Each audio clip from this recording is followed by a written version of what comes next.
besne gliste i slomljena noga.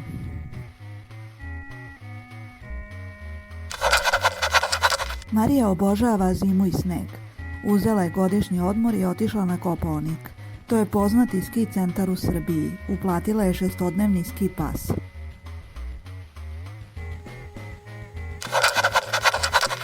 Svakog dana je išla na skijanje i u duge šetnje.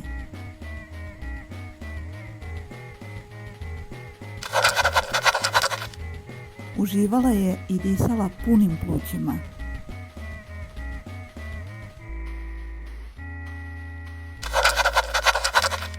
A onda je jednog dana završila u bolnici sa slomljenom nogom.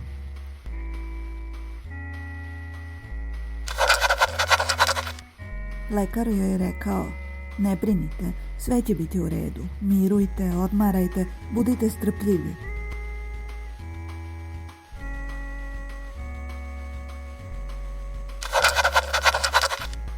Verujte mi, brzo ćete stati na noge. Zovite sestru ako vam nešto treba. Recite joj ako osjećate jake bolove. Pijte ovaj lek jednom dnevno.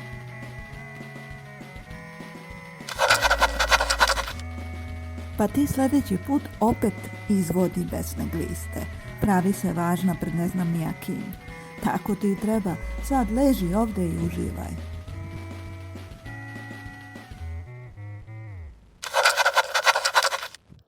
Desetak dana je bila u bolnici.